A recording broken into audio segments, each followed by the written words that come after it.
comment is 3 minutes. And we encourage you not to duplicate what has already been said. Brevity is a virtue, we say. Probably consistent with all of it. With those parameters, Mr. Chairman, I believe we can start the process, and AJ is here to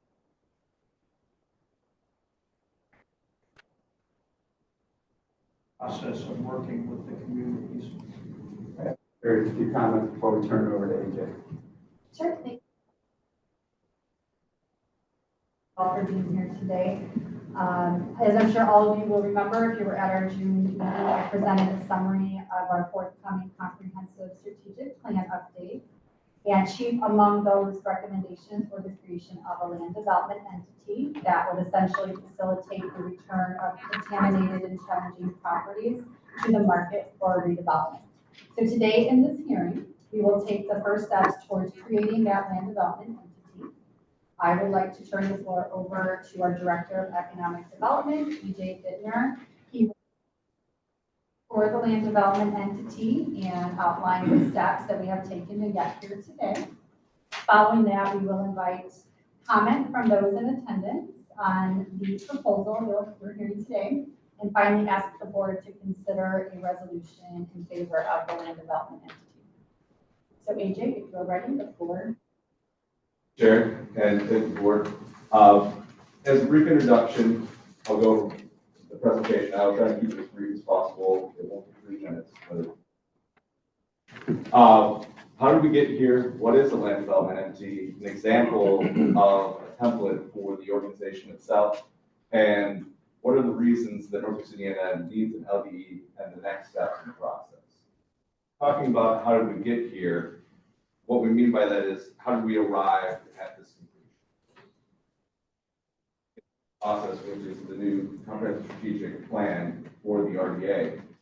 One of the things that came up over and over again in talking with folks in the communities, in the private sector, and public sector, and the nonprofit sector, is a needing for land assemblage over certain hurdles that, as we know with our industrial history, and changing in the economy and changing in population densities, changing in development patterns, has left some parcels left behind. And it's made it difficult in some of our communities for that land assemblage and reactivation for various reasons, whether it be through abandonment, whether it be through brownfields, whether it be through buildings that are functionally obsolescent. So we are looking at the wide variety of kind of issues that exist and trying to tackle one specific portion of this and to create an entity that can work across municipal boundaries as well as within the territory of the RDA itself. So in keeping with that, what a land development entity is would be a 501c3 nonprofit subsidiary of the RDA. This is the process that we're currently going through to, with public hearing, with the adoption, with the findings of fact of stating its purpose, its ability, and its funding source to create a framework to engage, not only the public, but also the private sector, because this is something that requires a multidisciplinary approach and various subject matter expertise in order to accomplish these things. This type of land assemblage and land reactivation is not easy. It's not simple. If it were, this entity wouldn't be requested upon by the various folks that we've talked to, various developers that have brought it up, various communities that have brought it up. So this is a way, a novel approach to help spur that development and fill that kind of missing gap that there is in the marketplace. And one of the examples that our team, came up with and spoke to, and they thought was a pretty, example to model after was the St. Louis Land Revitalization Authority. And, similarly to Lake County, they had a precipitous population drop, from 1950 through the current, era. Whereas you see the general population has spread out horizontally rather than vertically. Whereas, St. Louis, similarly to Gary and Hamley, Chicago, have seen their populations drop from their peaks in the 60s to where they currently sit. And what that leaves behind are properties that, may be difficult to assemble. You may have problems finding the property owners. There may be tax delinquency. There may be buildings that require millions of dollars of demolition and remediation. Entities are there to kind of accomplish and concentrate on activities that normal market conditions will not allow for. And perhaps even with incentivization or TIP funds don't pencil out. And if we don't find a way to reactivate these properties that are generating no tax revenue, that are draining local municipal resources, making it less attractive for the private sector investment that does occur, it's finding ways to bridge those gaps. So, once again, one of the other areas, outside of the brownfield remediation, in our northern communities and our older communities, you have lots that are platted 100 years ago. So on a typical block, you may have up to 50 parcels.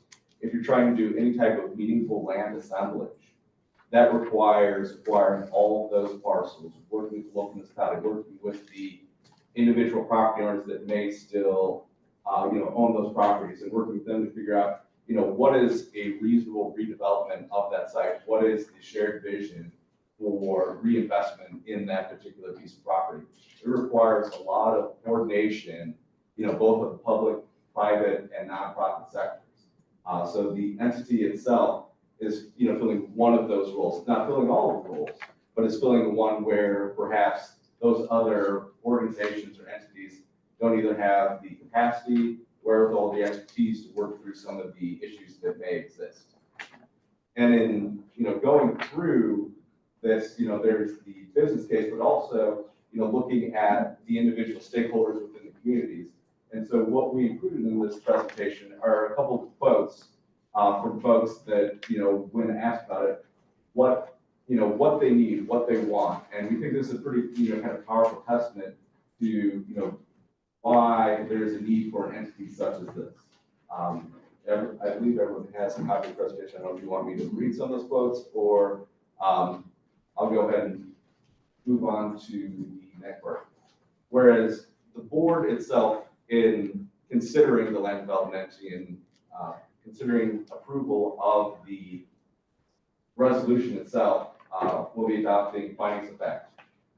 What we hope is, both through the testimony of the public hearing as well as the presentation itself, that the board will find that the RDA has the statutory authority, and that based on our directives granted by the state of Indiana and the existing market conditions, with revitalizing these areas, concentrating on the transit development districts and spurring that reinvestment in those, and providing that opportunity within these communities, providing tax base and opportunity and, additional, resources for these communities. LDE in finding that the LDE is the appropriate vehicle to accomplish these things. And with that, we'll move on to statutory considerations. And what we mean by that is the mechanism in which the RDA is allowed to create this entity and what it will do. Our legal counsel has looked through, what parameters are set for the entity, will be set for the entity itself, what the optionality is, how to ensure collaboration. This is not meant to supersede any private property rights. It's not meant to supersede any local governmental, control that they may have. It is meant to augment and assist and partner, primarily, and concentrate on the areas in which there's a market failure and fill those gaps. That, if there's any questions from the board, happy to answer. But what we'll have next is the opening up hearing the public comments about the potential of land development entity, and then consideration for the board approval of the resolution establishing the LDE. If that does occur, the LDE will be created as any 501c3 would, with all of the appropriate documentation. Following that, there will be an initial creation of a board of directors, which I believe the rules have been set forth in the resolution presented to the board. And once the entity is officially created, and to spend the balance of this year engaging the local communities that may be able to participate, may help guide project priorities for the entity itself, as well as the private sector, because ultimately this is a tool for both public and private sectors to be able to overcome the hurdles that exist within the marketplace itself. That'll turn it back over to the board and answer any questions you guys may have. Any questions, Rachel? Great job. So we'll move on to public comment. So I ask that you can follow, state your name and the organization who you represent. First is Ann Taylor. Thank you, Chairman. My name is Ann Taylor. I'm an employee of the City of Hammond as Director of Planning and Development, and I am speaking today for public comment in that capacity. I have a unique perspective as both an RDA board member appointed by Mayor McDermott in the City of Hammond and as the Executive Director of Planning and Development. Because of this, I see how the RDA could help communities on both a regional level and a local level to assist communities by doing the legwork to identify, acquire, and remediate underutilized land. This would be a great lift for not only individual communities, but for the region as a whole. And as mentioned by AJ a few minutes ago, this legwork is not easy. It's time consuming and will often slow down a development, and that often can stop a project, which is not good.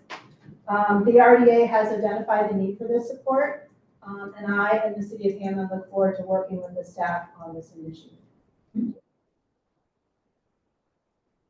Next, Jim Nowacki. Yes, thank you. Yes, we've heard, my name is Jim Nowacki. I'm a resident of the wonderful city of Gary. And we've heard all the stuff about what you're going to do. But let me show you an example of what you're not going to do. I'm talking about the Ernie Pyle subdivision in Oak Brook, Illinois. Now, Ernie Pyle was a correspondent, wartime correspondent in World War II. He was born and raised right here in Dana, Indiana, right down the road from here. Oak Brook, Illinois had a subdivision, Ernie Pyle subdivision. It was 17 acres. In 1987, residents of that subdivision decided that they wanted to sell the property en masse. They all got together and had an agreement, master agreement, on selling it to a developer. The 17 acres, 46 homes were sold for $16 million. The result of that was each homeowner had 5 times the value that their house would have been if it were sold separately. Now, you don't have anything in your plans to do anything like that, that a homeowner, that a property owner is going to get the value of assembling that. Instead, you're going to take the value of it and you're going to pass it along to some big shot. Okay, I got it. So the result of that was, of course, that take into consideration the Fifth Amendment. You know, while the Supreme Court said that we can take property from from private people because the government says there's a higher and best use for that. I think it's bad law, but it's upheld by the Supreme Court. And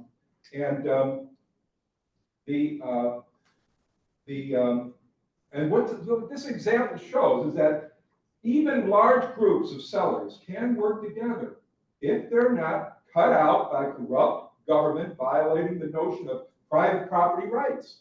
So why doesn't Mr. Bittner add something into this agreement that before you want to take all these properties and duplicate what's happening with the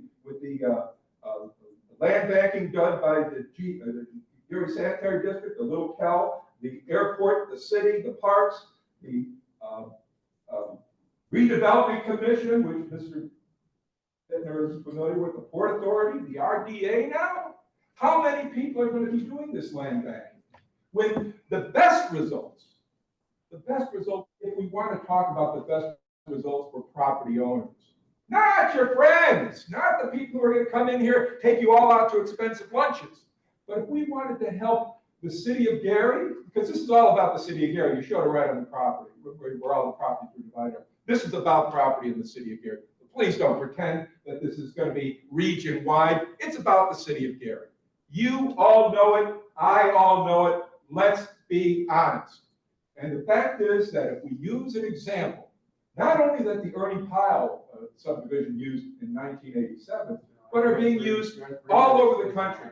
Not smash and grab, but cooperate and work and show some benefit to property owners. Don't take their rights away. Thank you. Gilbert King.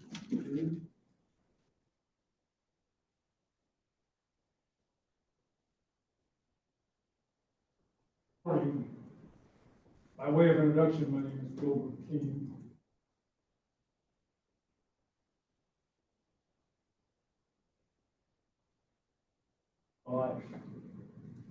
In addition, my profession, I'm an attorney, practicing law for over 50 years. A good part of those 50 years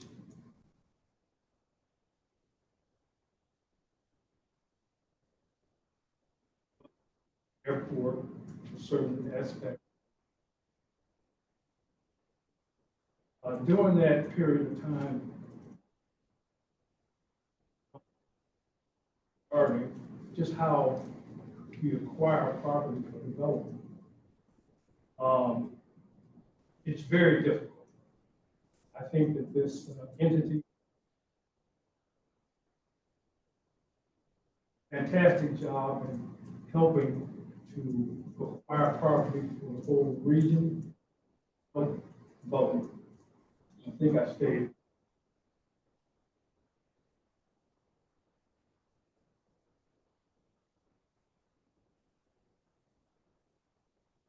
Covered it, I think, very well.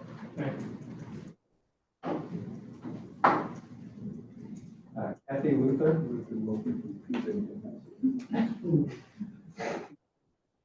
Morning. Thank you for giving me this opportunity to speak to you today. My name is Kathy Luther. I'm the Director of Environmental Programs at the Northwestern Environmental Planning Commission, which most of you will know as NERC. I've been an environmental professional in Northwest Indiana for now. Since 2013, I've had the Gary, Hammond, East Chicago, the Northwest Indiana Forum, more recently Lake Station, and even Crown Point, and the Indiana Broncos program as well, to implement 3 EPA federal Bronco grants, working together under an umbrella of the Northwest Indiana Bronco Coalition.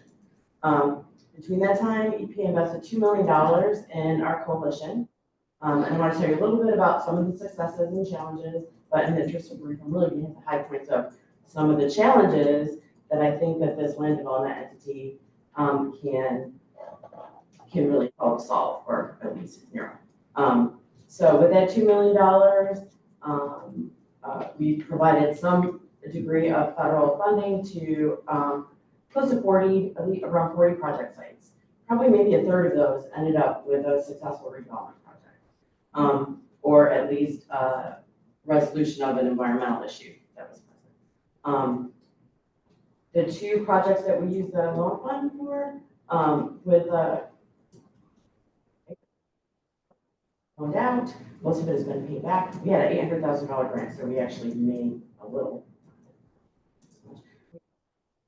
Right now, we meaning the RDA for future brownfield work, but there's a lot of money isn't enough to solve all of the problems and projects to success. But I will say that just those 2 cleanup projects leveraged $30.5 million for demolition, construction, and redevelopment investments in 2 projects. So it is worth just a little bit of money to resolve the environmental issues, can make a huge difference in the overall picture. But some of the specific things, I think that a land development entity such as this, and I've seen do in other regions where brownfields have a better track record of success, is preserve federal eligibility protection. Anytime you buy property, you bought it, you own whatever happened there, or within a mile of there, that might have touched it. So, and if you're a government entity, you may have gotten stuck with public safety or tax foreclosure. So, and yeah, there's some exit ramps for that liability, but and you might get some eligibility, but it's much cleaner to have a clean entity that can do all the due diligence and acquire the property, and now you're eligible for any federal, funding that might come along. That's one huge thing a land development entity is excellent for, whether it be a nonprofit, a district, whatever they call it around the country. After your 3. That's what we're saying. I have a longer statement to Mr. Wellman that I hope will be taken. Next, we have Bill Taylor. Morning, Chairman Pesco, President CEO Ziller, RDA Board. I'm Bill Taylor with the South Shore CBA, or South Shore Tourism, easier. I'm here to share my support of this LDE initiative. I believe that if an organization like you doesn't take on these types of projects, we will or could very easily miss out on major opportunities in the future.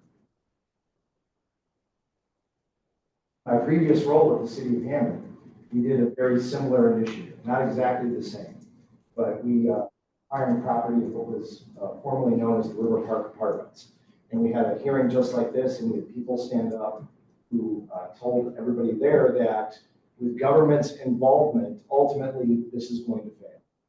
That site now has over $70 million of development, 3 Class A office buildings, 3 hotels, 2 restaurants, and I would argue Byway has the best lobster roll in all of Northwest Indiana. So if it wasn't for us taking on an initiative where sometimes government has to get involved because there are challenges to these types of opportunities. I just want to say you have my support, and I hope you do move forward with this. Next, we have Matt Wells.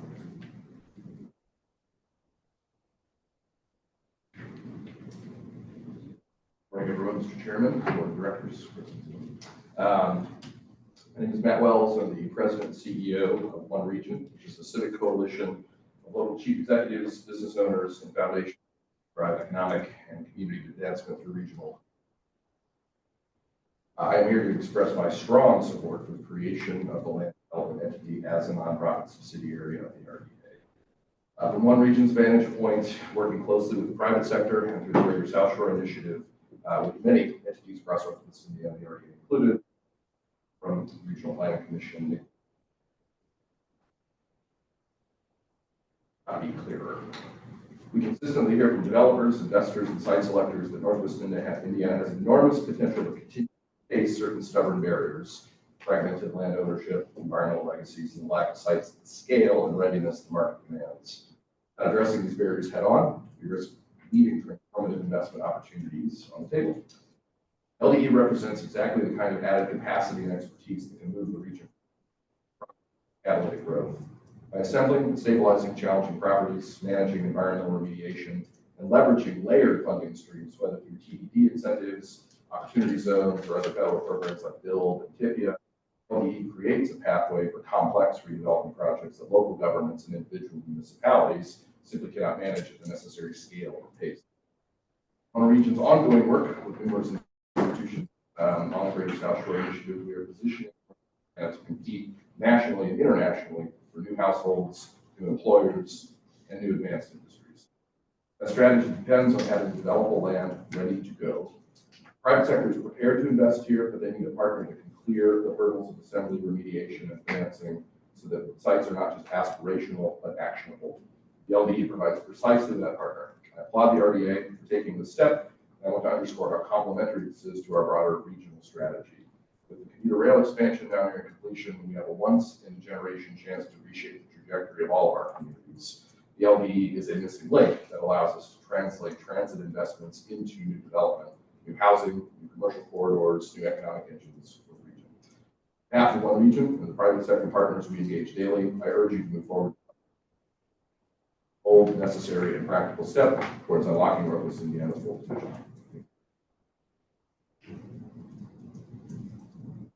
That is the last individual signed up for public comment. Can I jump in?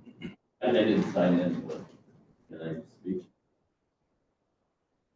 From the podium, state your name. the organization you represent. My name is Dan O'Haley. I'm a resident of the city of Crown Point. I sit on the Board of Zoning Appeals for City of Crown Point Planning Commission.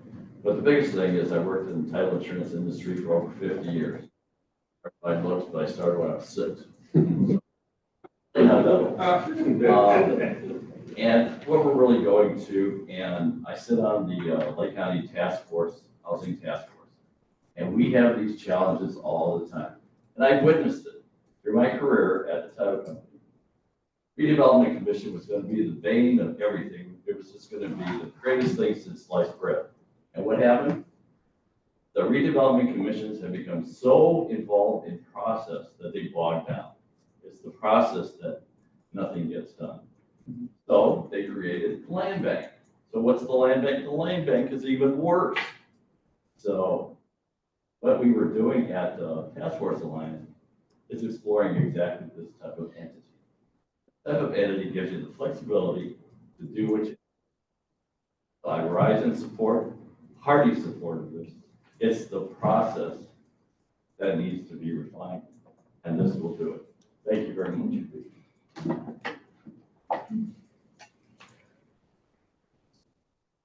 Entering back into the board meeting, and the action item is resolution 25-05, establishment of a land development entity. Is there a motion to approve? So moved. Second, Second. any discussion? Hearing none, all in favor signify by saying aye. Aye. Opposed? Motion carries. Where everyone leaves today, please sign the various resolutions with Amy. That is there a motion to adjourn the meeting? Second, Second.